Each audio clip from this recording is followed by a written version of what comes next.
السلام علیکم ناظرین، امید ہے آپ لوگ خیریت سے ہوں گے۔ ناظرین، آج ہم آپ کو کبوتر کے بارے میں بتائیں گے کہ نبی کریم صلی اللہ علیہ وسلم نے گھر میں کبوتر کا جوڑا رکھنے کی ہدایت کیوں کی تھی۔ کبوتر ایک ایسا خوبصورت اور دلکش پرندہ ہے جو ہر کسی کو اچھا لگتا ہے، اور یہی وجہ ہے کہ یہ پرندہ اکثر گھروں میں پالا جاتا ہے، اور گھروں کے علاوہ اکثر مزاروں پر بھی یہ پرندہ موجود ہوتا ہے۔ کہتے ہیں کہ کبوتر وہ جانور ہے جس کے لیے حضرت نوح علیہ السلام نے امن و سلامتی کی دعا فرمائی تھی، اور یہی وجہ ہے کہ کبوتر انسانی آبادی سے مانوس ہے اور کوے کو خوف کی بد دعا دی جاتی ہے۔ یہی وجہ ہے کہ کوا انسانی آبادی سے ہراساں رہتا ہے، اسی وجہ سے لوگ آج تک اسے منحوس سمجھتے ہیں۔ آج ہم آپ کو یہ بتانے جا رہے ہیں کہ گھر میں کبوتر کا پالنا کیسا ہے، اور یہ کہ کبوتر بد دعا کب دیتا ہے۔ کبوتر پالنے کے بارے میں بات کرنے سے پہلے آپ کے لیے کبوتر کی ایک کہانی پیش کرنا مناسب سمجھتا ہوں۔ تفاسیر میں ہے کہ حضرت نوح علیہ السلام نے جب کشتی کو جودی پہاڑ پر ٹھہرایا تو آپ نے کشتی کا وہ حصہ کھولا جہاں پرندے رہتے تھے، تو آپ نے کوے سے فرمایا کہ زمین کو دیکھ کہ اس پر کتنا پانی ہے یا کتنا شہر غرق ہو چکا ہے۔ کوے کو ایک مردار جانور ملا اور وہ اسی کو کھانے میں مست ہو گیا، واپس نہ آیا۔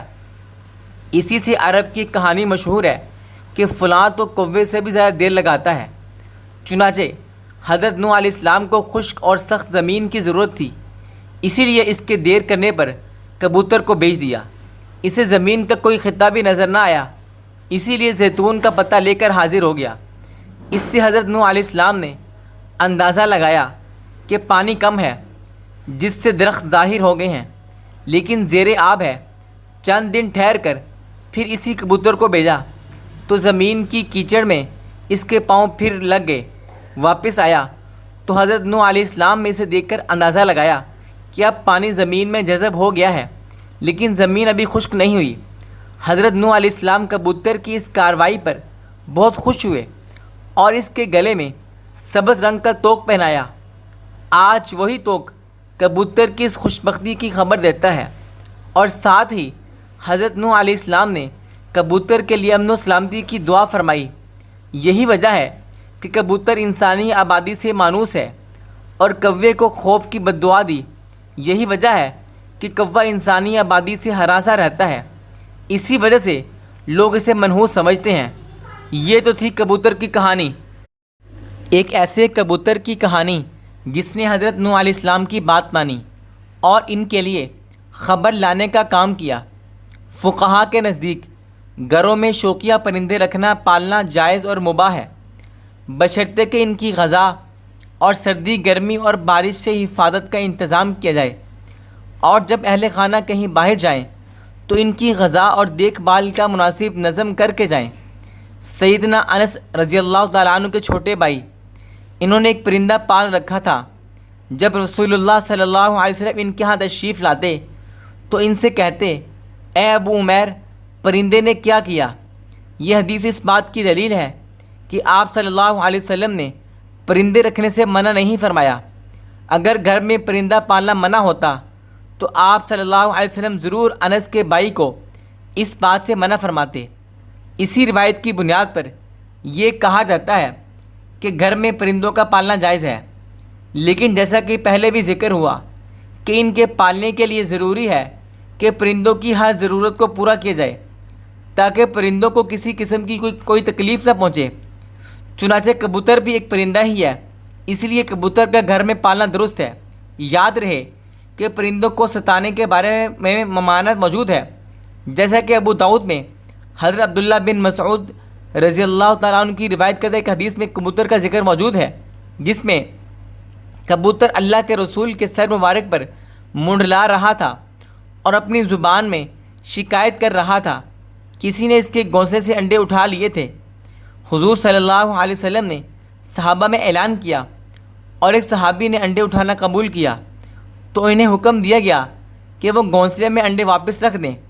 تو اس روایت سے معلوم ہوا کہ پرندوں کو ستانا ناجائز ہے، اور پرندوں کو ستانے سے اسی لیے روکا گیا ہے کہ پرندوں کی بد دعا لگنے کا احتمال ہے، اور چونکہ کبوتر بھی ان پرندوں میں شامل ہے جو کہ انبیاء کا پسندیدہ رہا ہے، اسی لیے اگر کبوتر کو ستایا جائے گا تو کبوتر بھی بد دعا دے سکتا ہے، لہذا کبوتر کو ستانے سے اجتناب کرنا چاہیے۔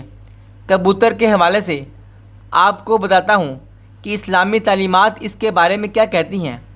احادیث میں ہے کہ گھریلو کبوتر خدا کو بہت یاد کرتے ہیں، گھر والوں کو دوست رکھتے ہیں اور صاحب خانہ کو دعا دیتے ہیں کہ اللہ تمہیں برکت دے۔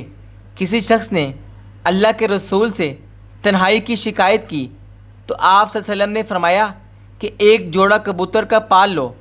حضرت جعفر رحمہ اللہ فرماتے ہیں کہ کبوتر پیغمبروں کے پرندوں میں سے ہے، کبوتر گھر میں رکھو، چونکہ حضرت نوح علیہ السلام نے اس کو پسند کیا ہے اور دعا دی ہے کہ کسی پرندے پر اتنا پیار نہیں آتا جتنا کبوتر پہ آتا ہے۔ آپ نے فرمایا جس گھر میں کبوتر ہوں اس گھر کے رہنے والے جنوں کی آفتوں سے محفوظ رہیں گے، کیونکہ جنوں کے بچے گھروں میں کھیلتے پھرتے ہیں۔ جس گھر میں کبوتر ہوتے ہیں وہ ان سے مشغول رہتے ہیں اور آدمیوں کی طرف متوجہ نہیں ہوتے۔ اسی طرح ایک اور روایت میں آتا ہے کہ کبوتر کا جو پر بھی جھڑتا ہے وہ شیاطین کی نفرت اور بھاگنے کا سبب ہوتا ہے۔ ان روایات سے یہ بات معلوم ہوئی کہ کبوتر کا گھر میں پالنا موجب برکت ہے، اور جیسا کہ آپ صلی اللہ علیہ وسلم صحابی کو گھر میں کبوتر پالنے کا بول رہے ہیں تو اس سے یہ بات معلوم ہوتی ہے کہ کبوتر پالنے میں خیر ہے، کبوتر پالنے کے ساتھ منسلک ہے۔ یاد رہے کہ بعض لوگ شوق سے کبوتر پالتے ہیں، ان کا شوق کبوتر پالنے کی حد تک ہوتا ہے، لیکن بعض لوگ کبوتر بازی کی نیت سے کبوتر پالتے ہیں، اور چونکہ کبوتر بازی میں وقت اور پیسہ کا ضیاع ہوتا ہے۔ یاد رہے کہ کبوتر پالنا ایک مہنگا اور محنت طلب شوق ہے۔ کبوتر بازی کے مقابلے اگر سخت گرمی میں ہوتے ہیں مگر ان کی تیاری سارا سال جاری رہتی ہے۔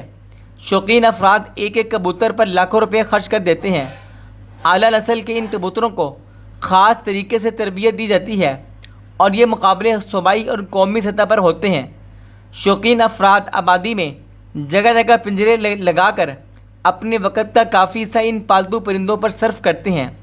اس لیے کبوتر بازی کے بارے میں اگر فقہا سے پوچھا جائے تو وہ اس کو درست نہیں فرماتے، کیونکہ اس میں مال اور وقت کا بہت ضیاع ہوتا ہے جو کہ فضول خرچی میں آتا ہے۔ اس لیے ہمیں ایسے کاموں سے بچنے کی کوشش کرنی چاہیے۔ ناظرین، یہ تھی آج کی ہماری ویڈیو کبوتر سے متعلق، اور کبوتر کے بارے میں جو آپ صلی اللہ علیہ وسلم نے فرمایا اس کے متعلق تھی۔ اگر آپ کی ویڈیو اچھی لگی ہو آپ اس ویڈیو کو لائک شیئر کر دیجئے، چینل کو سبسکرائب کر دیجئے۔ ملتے ہیں ایک اور ویڈیو کے ساتھ، تب تک کے لیے اللہ حافظ۔